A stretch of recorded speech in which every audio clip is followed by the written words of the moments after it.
జై శ్రీమన్నారాయణ. నేను మీ Gattupalli Suresh Babu, icon astrologer. అయితే మనకిప్పుడు వాస్తు గురించి మాట్లాడుకుందాం. ఈ వాస్తులో చాలామందికి తెలుసో తెలియకో ఇల్లు కట్టిస్తూ ఉంటారు. అలానే ఇల్లు కట్టించిన తర్వాత కలిసి రాదు కొంతమందికి. ఇల్లు కట్టించిన తర్వాత కొన్ని రకాలుగా రుమ్మతులతో, రోగాలతో, నొప్పులతో ఇబ్బంది పడుతూ ఉంటారు, ఆర్థికంగా ఇబ్బంది పడుతూ ఉంటారు. వాళ్ళలో ఒకళ్ళు వృశ్చిక రాశి వాళ్ళు కూడా ఉంటారు. ద్వాదశ రాశుల్లో అన్నిట్లోనూ వృశ్చిక రాశి చాలా గొప్పది. ఎందుకంటే అన్ని రాశులకు గొప్పదన్న అంటే వృశ్చిక రాశి వాళ్ళ వల్లనే కుడి ఎడమలు అవుతాయి అనమాట. అంటే మనకి వృశ్చిక రాశి వల్ల ఎలాంటి పరిగణాలు, ఎలాంటి ప్రతిఫలాలు ఉంటాయంటే, వృశ్చిక రాశి వాళ్ళు ఎందులోనే ఎంటర్ అయ్యారనుకోండి, అక్కడ కుడి ఎడమైపోతుంది. అంటే ఎలా ఉంటుందంటే తిమ్మిని బిమ్మించేసేస్తారు. అంత నాలెడ్జీ ఉంటుంది వృశ్చిక రాశి వాళ్ళకి. ఇక బాగా తగాద అవుతూ ఉంటుంది, బాగా గొడవలు అవుతూ ఉంటాయి, అన్నదమ్ముల మధ్యన గొడవ అవుతూ ఉంటుంది. ఒక పెద్ద మనిషికి వృశ్చిక రాశి వాళ్ళని తీసుకెళ్ళారనుకోండి, ఖచ్చితంగా అది ఒకవైపు అయితే వస్తారు వీళ్ళు. ఆ తగాద అంతటితో సర్దుమనిగిపోతుంది. అంటే ఎంతటి పనైనా, ఎంత పెద్ద సమస్యనైనా తీర్చగలిగిన కెపాసిటీ వృశ్చిక రాశి వాళ్ళకి బాగా ఉంటుంది.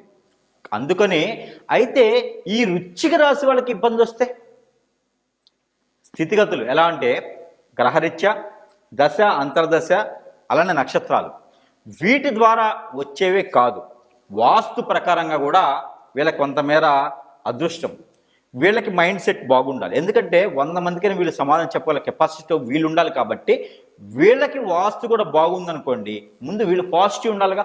మనం ఓపిక ఉంటే కదా 10 మంది కొట్టగలుగుతాం. వీళ్ళు కొట్టకుండానే సమాధానం చెప్తారు. కానీ ఈ వృశ్చిక రాశి వాళ్ళు వాస్తు ప్రకారంగా కూడా కొంత అదృష్టం ఉంటే చాలా బాగా కలిసి వస్తుంది. వాళ్ళు అనుకున్నటువంటి గోల్స్, వాళ్ళు అనుకున్నటువంటి ఎగ్జామ్స్ కూడా ముందుకు వెళ్ళేదానికి ఆస్కారం ఉంటుంది. జాబులో మార్పులు కానివ్వండి, అలానే ఆరోగ్యపరంగా బాగుండాలనుకున్నా ఈ ఒక వృశ్చిక రాశి వాళ్ళకి అదృష్టం అనేది బాగుండాలంటే కూడా వాస్తు ప్రభావితం బాగా కనిపిస్తుంటుంది. అయితే ముఖ్యంగా వీళ్ళకి ఏంటంటే సింహద్వారం, అంటే వాస్తులో మనం అన్ని రకాలు తీసుకున్నా కూడా ముఖ్యమైనది సింహద్వారం. కాబట్టి సింహద్వారం నుంచి మనం మొదలు పెడితే కనుక ఈ యొక్క వృశ్చిక రాశి వాళ్ళు సింహద్వారం అనేది దక్షిణం వైపున, అంటే సౌత్ సైడ్ ఉండడం ద్వారా వీళ్ళకి గ్రహాల నుంచి వచ్చేటువంటి స్థితిగతులు, లోపాలు, ఏదైనా శనిగ్రహ అశుభాలు, అలానే రాహుకేతు సంబంధించినటువంటి గ్రహాలు, ఇవన్నీ కూడా మీ మీద బాధిస్తున్నా కూడా ఘటనవచ్చు, మీరు ముందుకు వెళ్ళొచ్చు. కానీ వాస్తు ప్రభావంగా బాగాలేకపోతే మాత్రం మీరు ఏమీ చేయలేరు. అందుకని వృశ్చిక రాశి వాళ్ళకి దక్షిణం దిక్కునున్నటువంటి వాకిలి ఒక్కటి మాత్రమే కలిసి వస్తుంది. వేరే ఏ దిక్కునున్నా కూడా, అంటే వేరే ఏ ఫేస్లో ఉన్నా కూడా అంత పెద్దగా రాణించేదానికి కానివ్వండి, అంత పెద్దగా కలిసి వచ్చేదానికి కానివ్వండి అయితే నా ఒక పరిజ్ఞానం బట్టి అయితే చూడలేదు. ఆ తద్మేర ఉండదు కూడా. అయితే ఈ యొక్క వాస్తు ప్రభావం దక్షిణం వైపున సింహద్వారం ఉన్నట్టయితే బాగా కలిసి వచ్చడానికి ఉంటుంది.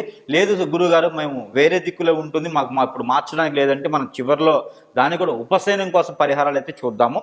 అయితే ఈ యొక్క వృశ్చిక రాశి వాళ్ళు సింహద్వారము మనకి దక్షిణం వైపున ఉండాలి. అయితే మాది అపార్ట్మెంట్ అండి, మేము అలా ఉండే పరిస్థితి లేదు అనుకుంటే, అపార్ట్మెంటు మెయిన్ లోపలికి ఎంటర్ అయ్యేది ఏ దిక్కునుంది మీకు అనవసరం.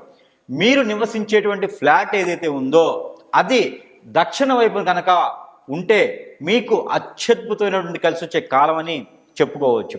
అయితే మీరు వేరే దిక్కునున్న వాస్తు ప్రభావం మీ మీద ఎంత మాత్రం పడుతుందంటే, ఇంట్లో కనుక మీరు కిచెను, హాలు కలపటం, అలానే నైరుతి మూలలో మీకు టాయిలెట్స్ కాకుండా టాయిలెట్స్ నైరుతి మూలలో కనుక మనము దక్షిణం నుంచి పరమటి నుంచి ఉత్తరం ఇలా మనం చూసుకున్నట్టయితే ఈ దక్షిణ వాల్ నుంచి ఉత్తరం వాల్ వరకు మనం ఎన్నైతే అడుగులు, సపోజ్ ఒక 50 అడుగులు ఉందనుకోండి, ఈ 50 అడుగుల్ని కనుక మనము పరిగణనలో తీసుకొని మనం టాయిలెట్స్ ఎక్కడ కట్టాలి అంటే, ఇదంతా కూడా వృశ్చిక రాశి వాళ్ళకండి. పర్టికులర్గా వృశ్చిక రాశి వాళ్ళకి ఈ యొక్క మార్గాలు, అంటే ఈ యొక్క స్థితిగతులు సరిగా లేకపోవడం వల్ల అందరూ కూడా ఆరోగ్యరీత్యా ఆర్థిక పరంగా ఇబ్బంది పడుతూ ఉన్నారు. కావున ఇదొక్కటి మరి పర్టికులర్గా చెప్తా ఉన్నాను. ఈ యొక్క టాయిలెట్స్ అనేది దక్షిణం వాళ్ళ నుంచి ఉత్తరం వాళ్ళకి 50 అడుగులు తీసుకున్నట్టయితే ఈ యొక్క ఉత్తరం వాళ్ళ నుంచి మనం లెక్కేసి ఈ యొక్క 5 భాగాలు చేయాలి. అంటే 10 లెక్కన 5 భాగాలు చేసుకొని ఉత్తరం వైపు నుంచి దక్షిణ వైపు లెక్కేసుకుంటే కనుక 20వ స్థానంలో కనుక మీరు ఈ యొక్క టాయిలెట్స్ని పెట్టాలి. అంటే ఉన్న మీకు స్థలాన్ని 5 భాగాలు చేయండి. ఈ 5 భాగాల్లో రెండో భాగంలో కనుక మీరు ఈ యొక్క టాయిలెట్స్ కానివ్వండి, ఈ యొక్క లెటన్కి సంబంధించినటువంటి వరలేసేటువంటి గుంతలు కానివ్వండి, ఆ ఒక 20వ భాగం అంటే 20వ అడుగులు కనుక మీరు వేసినట్టయితే మీకు కలిసి వస్తుంది. లేదు మా గురువు గారు చెప్పారు, ఎవరో వాస్తు పండితులు చెప్పారు, ఖచ్చితంగా మాకు వాయుమూలలోనే ఉండాలి అంటే కనుక మీరు పప్పులో కాలేసినట్టే. ఎట్లా అంటానేమో అక్కడ ఉండడం వల్ల మీ ఇంట్లో ఎవరైనా ఆడవాళ్ళు ఉన్నట్లయితే ఆ ఆడవాళ్ళకి మీకు కాలం కలిసి రాదని చెప్పుకోవచ్చు. హెల్త్ ఇష్యూస్, వాళ్ళకి ఆస్తమా, టీబీ, అలానే లంగ్స్కి సంబంధించినటువంటి ప్రాబ్లమ్స్తో ఇబ్బంది పడడం కానివ్వండి, సగం తలనొప్పితో, అంటే దానికి సైనిస్ అని చెప్పుకోవాలో ఏమో చెప్పుకోవాలి, సగం తలనొప్పితో, అలానే కాళ్ళు 2 పైకి పీకుతూ ఏమి చేసినా ముందుకు వెళ్ళకపోవటం, డబ్బులు ఎవరికైనా ఇచ్చి నష్టపోవటం, అప్పులకి అంటే డబ్బు తెచ్చుకోవటం, ఆ రకంగా వాళ్ళకి తీర్చలేకపోవటం, ఇలాంటి ఎవరైనా ఇంట్లో ఉన్నటువంటి పెద్దవాళ్ళు ఆడవాళ్ళు ఉంటారో వాళ్ళకి ఇలాంటి రుమ్మతులు వచ్చేటువంటి అవకాశాలు ఎక్కువగా ఉంటాయి. ఇది ఎవరికి? వృశ్చిక రాశి వాళ్ళకి. ఎందుకు అంటే మనకి వాయుమూలలో కనుక ఎక్కువ టాయిలెట్స్ ఉండడం, వాయుమూలలో ఉండొచ్చు, నేను చెప్పినట్టుగా రెండో భాగంలో ఉండాలి. అదే కనుక మనకి పూర్తిగా వాయుమూలలో ఉన్న కొంతమంది కొన్ని ఇళ్ళు మనం చూస్తూ ఉంటాం. అయితే మనకు ఉత్తర వైపు ద్వారానికి, ఉత్తరం వైపు ఉన్నటువంటి గోడకి వాళ్ళకి ఆనిచ్చేసి వాయుమూలే కదా ఇదని తెలివితేటలు ఉపయోగించేసి ఆ వాయుమూల దక్షిణం వాకిలి పెట్టేసి టాయిలెట్స్ ఉంటాయి కొన్ని ఇళ్లలో. అలానే తూర్పు వాకిలి పెట్టేసి ఈశాన్యంకి ఎదురుగా టాయిలెట్స్ కడతారు కొన్ని ఇళ్లలో. ఇవి రెంట్ పర్పస్ కావచ్చు, అలానే వాళ్ళకి వాస్తు కలిసి రావడం అని ఎవరో చెప్పారు, వాస్తు పండితులు చెప్పారని కలిసేదానికి ఉంటుందన్నమాట. అవి ఎలా ఉంటాయంటే పూర్తిగా వాయుమూలలో టాయిలెట్ కట్టేసి ఈశాన్యంకి ఎదురుగా డోర్లు పెట్టడం, అదే కనుక దక్షిణానికి డోర్లు పెట్టేసి టాయిలెట్ కట్టడం లాంటివి చేయకూడదు. టాయిలెట్ డోరు ఉత్తరం వైపు కాదు, అది తూర్పు వైపున తెరిచి ఉండాలి, మంచిదే. కానీ అది వాయుమూలం నుంచి ఈశాన్యం వైపుకి చూచేటట్లుగా ఉండకూడదు. అది తూర్పు వైపుకి రెండో భాగాన్ని చూసేటట్టుగా కనిపించాలి. ఏదైతే మనం అనుకున్నామో అదే రెండో భాగాన, అంటే ఉత్తరం వైపు నుంచి మనకి దక్షిణ వైపు వాళ్ళకి కనుక క్యాలిక్యులేషన్ చేసి ఉన్నట్టయితే ఇప్పుడు 50 అడుగులు మనం క్యాలిక్యులేషన్ చేసుకుంటే దానికి రెండో భాగాన కనుక ఈ ఒక ఉత్తర ద్వారం నుంచి చూపించే కాకుండా తూర్పు వైపు ద్వారానికి టాయిలెట్స్ పెట్టినట్టయితే కనుక మీకు కలిసి వచ్చే కాలంగా చెప్పుకోవచ్చు. లేదు అంటే కనుక మనం ముందుగా అనుకున్నట్టుగా ఇంట్లో ఉన్నటువంటి ఆడవాళ్ళందరికీ కూడా బాగాలేనటువంటి స్థితిగతులు ఉంటాయి. హెల్త్ బాగాలేదు, ఆరోగ్యరీత్యా ప్రాబ్లమ్స్ అంటే మీ గ్రహాల వల్ల, గ్రహస్థితుల వల్ల, మీ నక్షత్రం వల్ల, మీకు దశ అంతర్దశల వల్ల కాదు. ఒక పక్కన మనకి ఇది కూడా ప్రభావితం, వాస్తు ప్రభావితం కూడా మనమేం చూపిస్తుంది. కాబట్టి తద్వారా మీరందరూ కూడా వాయుమూలలో టాయిలెట్స్ ఉండాలి. అవి ఎక్కడ అంటే వాస్తు ప్రకారంగా చూయించి కట్టుకున్నట్లయితే బాగా కలిసి వస్తుంది. అయితే ఇంకొక తప్పు చేస్తుంటారు. అయితే నాకు వరసందు ఉంది, ఇంటి మొత్తం క్యాలిక్యులేషన్ చేసుకుంటే కాంపౌండ్ హాల్ ఒకటి వదిలిపెట్టుకున్నాను నేను, ఈ కాంపౌండ్ హాల్లో టాయిలెట్స్ కట్టొచ్చా అనేది ఒకటి ఉంటుంది. అయితే కాంపౌండ్ హాల్లో టాయిలెట్స్ కట్టొచ్చు, 100% కట్టొచ్చు. అది ఎక్కడ కడతారు మీరంటే ఆగ్నేయంలో, ఆగ్నేయ గోడ కానిచ్చి కట్టాలి. అట్లా దక్షిణ ఆగ్నేయంలో కాదు.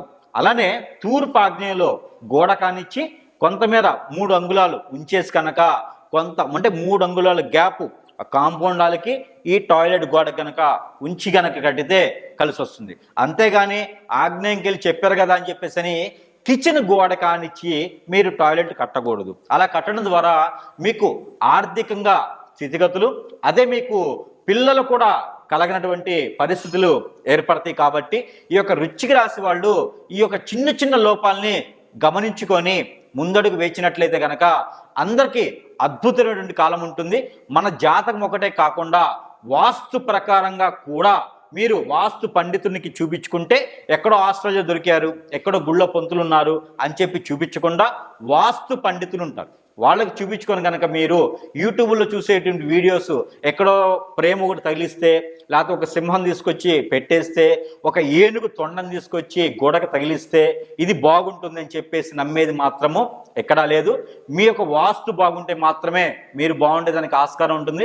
ఏనుగు కొమ్ములు పెట్టినా లేకపోతే పంది బొమ్మలు పెట్టినా కూడా వాస్తు ప్రకారంగా బాగోదు. కొంతమంది నేను చాలా గమనించింది ఏంటంటే ఇక్కడ ఏనుగు కాదు, మనకి గుర్రాలు ఉంటాయి, 7 గుర్రాలు, ఒక ఏనుగు అంటే ఒక సూర్యుడి బొమ్మ వేసి 7 గుర్రాలతో నడుపుతూ ఉన్నటువంటి ఆ రథం ఉంటుంది, అది తీసుకొచ్చి హాల్లో తగిలిస్తూ ఉంటారు. దాని వలన మీ ఇంట్లో అందరికీ కూడా మనస్తాపానికి గురవటం, ఆ ఒక మనస్తాపానికే కాకుండా పిల్లలు చదువుకున్న వాళ్ళు ఉంటే వాళ్ళకి సరైనటువంటి గైడెన్స్ ఇవ్వలేకపోవటం, మీకు మీరు అనవసరమైన బిజీగా ఉండటం, సాయంత్రానికి రూపాయి కూడా సంపాదించలేనటువంటి బిజీగా ఉండటం, మైండ్ కూడా డిస్టర్బ్ అవటం లాంటివి ఉంటాయి. అలాంటి గుర్రాల బొమ్మలు, ఏనుగు బొమ్మలు కూడా ఇంట్లో పెట్టుకోవడం అంత శ్రేయస్కరం కాదు. ఇంట్లో పెట్టుకోవాలంటే మీకు ఇంట్లో ఏదైనా ఫ్లేవర్స్ కానీ అలాంటి డిజైన్స్ కానీ పెట్టుకుంటే కలిసి వస్తుంది. ముఖ్యంగా ఈ యొక్క వృశ్చిక రాశి వాళ్ళకి ఎందుకు చెప్తున్నాను అంటే వీళ్ళకే ఎక్కువ ప్రభావితం అనేది వీళ్ళ మీద చూపిస్తుంది. కాబట్టి గుర్రాలు, ఏనుగులు, పందులు లాంటి బొమ్మలు ఇంట్లో పెట్టుకోవద్దు. తద్వారా ఇంకొకటి ఏంటంటే కుక్కల్ని పెంచుకోవడం కూడా వృశ్చిక రాశి వాళ్ళకి అంతగా కలిసి రాదు. అంటే నా మీద మీకు కోపం వచ్చినా పర్వాలేదు, కానీ కుక్కల్ని పెంచుకోవడం చాలా ప్రమాదకరం అన్నమాట. వృశ్చిక రాశి వాళ్ళకి అంతగా కలిసి రాదు. కాబట్టి ఇంట్లో వాస్తు ప్రకారంగా ఉంచుకొని ప్రతి ఒక్కడు కూడా వాస్తు ప్రకారంగా చేసుకుంటే మీకు ఎలాంటి గ్రహస్థితి, రాహువు, కేతువు, అలానే మీకు ఉన్నటువంటి శని భగవానుడి యొక్క కృప కూడా మీ మీద ఉండేసి మంచి చూపు చూచేందుకు కుక్కల్ని పెంచండి. వీధి కుక్కలకి ఆహారం పెట్టదు, కానీ ఒళ్ళో కుక్కలను కూర్చోబెట్టి నోట్లో అన్నం పెట్టేలాంటి చేయకండి. అది వృశ్చిక రాశి వాళ్ళకి చాలా ప్రమాదకరం ఉంటుంది. కాబట్టి వాస్తు ప్రకారంగా ఇల్లు కట్టుకొని వాస్తు ప్రకారంగా చూయించుకొని ఉంటే అందరికీ కలిసి వచ్చేదానికి ఆస్కారం ఉంటుంది. తద్వారా మీరు అందరూ కూడా బాగుండాలని నేను కోరుకుంటూ, ఇంకొక చిన్న విషయం ఏంటంటే వృశ్చిక రాశి వాళ్ళకి ఇప్పటికిప్పుడుగా మార్చుకోలేము, ఇప్పటికిప్పుడుగా మారలేము కదా, మాకేమన్నా వెసులుబాటు ఉందా అనుకోవచ్చు. మీరందరికి కూడా వెసులుబాటు ఉంటుంది. చిన్నపాటి రెమెడీస్ వల్ల కొంతమేర మీరు మారేందుకు, అంటే ఆ ఇంటి వాస్తుని కొంతమేర మీరు మార్చుకునేంత వరకు కూడా వెసులుబాటు ఉంటుంది. కాబట్టి మీరందరూ కూడా నదిలో దొరికేటువంటి నీరు, ఏదైతే గంగా, యమున, సరస్వతి, ఇలా కృష్ణ, ఇలా ఏవైతే నదులు ఉన్నాయో, అన్ని నదుల పేర్లు అవసరం లేదు కదా, నదులు అంటే మీకు ఐడియా ఉంటుంది. ఈ నది నీటిని తీసుకొచ్చి ఇంటిల్లిపాది నది నీటిని తీసుకొచ్చి ఎక్కడ కూడా స్టేవ్ చేయకండి. అంటే ఒక బాటిల్లో నింపేసి ఫ్రిడ్జ్లో పెడితే అలా ఉండిపోయేసి అయితే అలా ఎప్పుడైనా వాడుకోవచ్చు అనుకోకండి. మీరు తీసుకొచ్చినటువంటి నీటిని 15 రోజుల లోపును మీరు అమావాస్య ముందు తీసుకొస్తే పౌర్ణమి ముందు తీసుకొస్తే అమావాస్య లోపున కనుక 3 సార్లు కుంకుమ, గంధము దాంట్లో కలిపి మీ ఇంటిల్లిపాది చల్లినట్లయితే, మీరు స్నానం ఆచరించేటువంటి నీటిలో వేసినట్లయితే, మీరు అనుకున్నటువంటి అంటే వాస్తు ప్రకారంగా మనం ఎప్పుడైతే వాయుమూలలో, ఈశాన్యములో మనం అనుకున్నామో అలాంటి వాస్తు ప్రకారంగా ఉండి ఎవరైనా ఇబ్బందులు పడుతూ ఆరోగ్యరీత్యా ఆర్థికంగా ఇబ్బందులు పడుతూ ఉంటే కనుక వాళ్ళందరూ కూడా నది నీటిని తీసుకొచ్చి ఇంట్లో చల్లినట్లయితే, మీరందరూ కూడా స్నానం ఆచరించేటువంటి నీటిలో పోసుకుని చేసినట్లయితే కొంతమేర మీకు వెసులుబాటు కనిపించేదానికి ఆస్కారం ఉంటుంది. కాబట్టి ప్రతి ఒక్కరు కూడా తద్మేర ప్రయత్నం చేయండి. ప్రయత్నం చేసి అందరూ ఆరోగ్యాలతో ఉండాలని నేను ఒక వృశ్చిక రాశి వాళ్ళని కోరుకుంటూ, జై శ్రీమన్నారాయణ.